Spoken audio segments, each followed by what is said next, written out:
What's up? This is Bonnie Cartwright. On my sojourn. That's biblical. Yo, it's sojourn. Soul journey. Get it? I'm in my car in Texas. I made it from California to Kingsman, Arizona to Salt Lake City. Then I made it back down through Las Vegas to Flagstaff to Phoenix, Arizona. Then from Phoenix, I made it up to where did I head after I got out of Phoenix? I left through New Mexico to Fort Worth to report to the naval base, and then I made it from there up to Oklahoma to the Wichita Mountain, up to Wichita. Wichita isn't in Texas, it's in Oklahoma. I always thought Wichita was in Texas. It's not. It's almost in northern Texas, but it's right on the border up by Lawton, Wichita. That's the mountain wildlife preserve. They have buffalo, and I saw a buffalo up there, mostly only buffalo, and I think that's it, and some hawk, and then I saw 3 red jays. I was up by Cold River. I was going to run Wichita. I was praying. I hadn't prayed yet. I was standing outside. It was overcast, about to rain. I looked up. I saw 3 red jays, like bright red, like come out of heaven, and I knew my mom wasn't dead. I knew that her soul lives on. And so I ran to the river, and I drank water out of the river, like 20 drinks of water. My mother's blood goes back into the river because it's cold. My mother is the stern on the ship because it's something that I was thinking about, how everything my mother taught me. She said, go, Bonnie, go, kick, get to the wall, finish. She loved me, and it's everything that I do to respect my mother and father. Now that she's gone, I made it also to the Wasatch Mountain Range, Salt Lake City. I made it so far up the mountain to the very top. When my mom sacrificed her life, I sat in the Wasatch. I looked out at the horizon, and I drank cold river water that day too. Said a prayer to God. The God that I know is a merciless God. I've been living outside in barren country, making it through cold days, and that's the God that I know and that I pray to. It's a merciless God in a barren country, and his law is written to the ends of the earth. So I have to keep on staying strong in my training, because that's who I have to fight to be, is a man, because I'm a man made in God's image, and everything that is here in this earth, it doesn't all exist. What exists is water, rock, fire, and air. So tomorrow I'm going to go get back to my training, more cross country, back to my routine, 3 days in a row. And so I just read Samuel chapter 10, 1 Samuel, and Saul is going to be king, and Samuel really is the rock and foundation right now. Is Gibeah, Mizpah, Benjamin in the first world in the desert, and they're barbaric.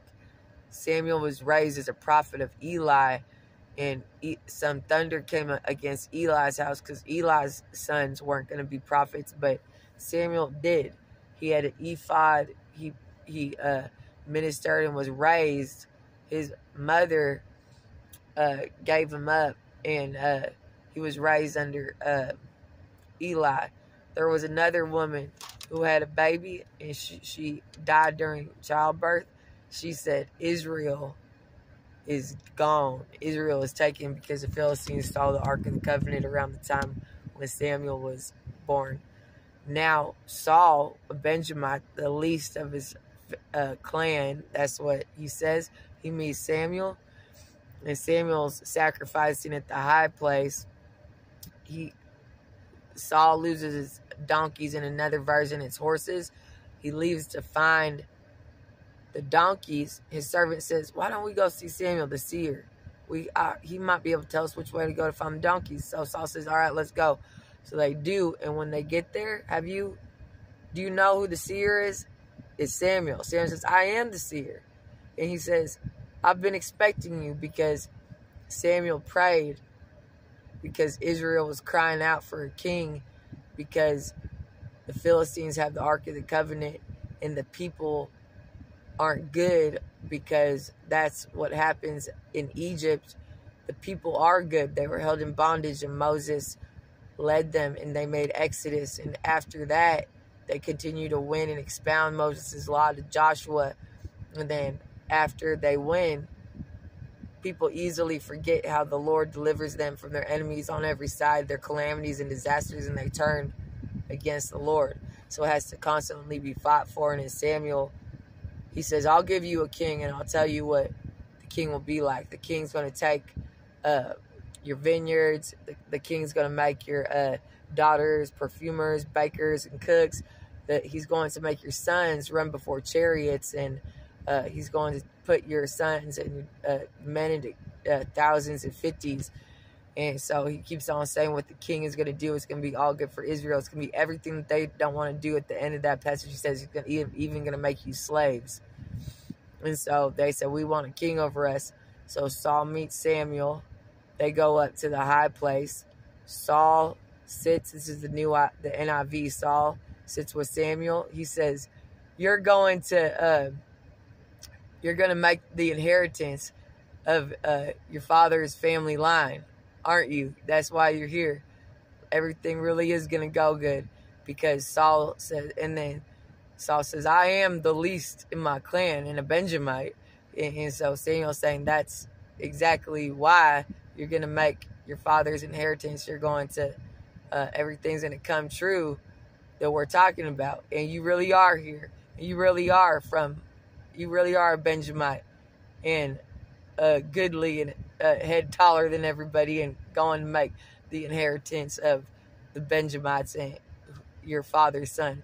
And so that's what they talk about. And then he sends them on a journey, and he says you'll meet some people prophesying with timbrels, harps, pipes, and psalteries. They're going to prophesy over you. And then you also run into 3 men with 3 goats, 2 loaves of bread, and a skin of wine. Take all that from them. Keep going on your way. So Samuel's telling Saul where to go.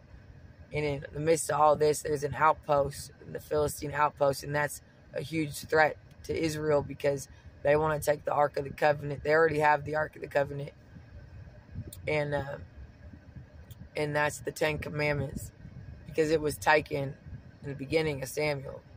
That's when the woman cries, the Ark of the Covenant of God is taken. And so the Philistines are always rising up against Israel. And so then he makes it. Saul makes it. And he changes. His heart changes. And men, their hearts change. They go with Saul back to his place. I think it's in Gibeah. So it's Mizpah, Gibeah, Benjamin. And they're in the desert. And then Samuel has to meet him in 7 days. And that's what he said. So that's the word of God. And so Saul is becoming a man, and he met Samuel, and Samuel was raised as a prophet under Eli. Saul lost his donkeys, but they said, we heard of Samuel. He's a seer. Everything really is the way it is. The seer was there. There was Samuel. Now Saul's on his way. The timbrels, the psalteries, the prophesying by the Philistine outpost. And then Samuel takes the tribes and lines them up. He calls all the tribes of Israel, and he takes each tribe. He takes the first tribe, Benjamin. Then there's another tribe all the way down to Saul, son of Kish. And then I think it's called, what was the third one? There's another tribe taken. And so that's the tribe was taken. The first tribe was taken. The tribe of Benjamin was taken by Lot. And so that means that people know that they have to face some mortality. There can't be any cowards.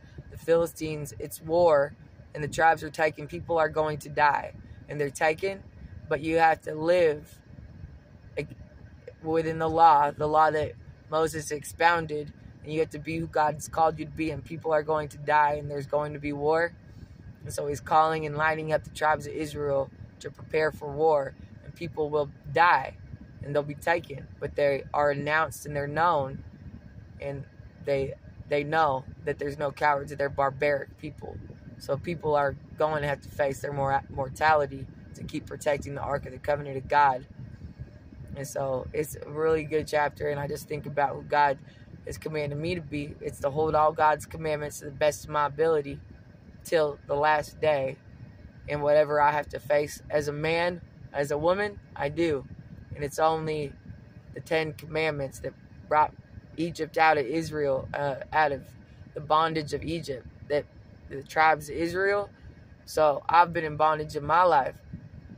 It was I that brought you out. God brought me out of the days that were hard for me. And it was what I had to do to bear as a man to build strength, to continue to press on. And that's how I've made it out of California. I've kept on training. I've kept on groveling to satisfy a king. And that king is me. To satisfy the king in heaven. But he's with me. So I'm going to keep on making myself strong. And I left where I grew up because that was a command from God. And death is one day behind me, which means it's one day behind me. I got to keep on hustling and keep on training, reading my Bible, believing in myself, and knowing that it's all true. And the reward will be in heaven. Lots are cast. People are taken to fight for God. And you do what you do to fight and to never be a coward and always be brave and courageous like Joshua, son of Nun.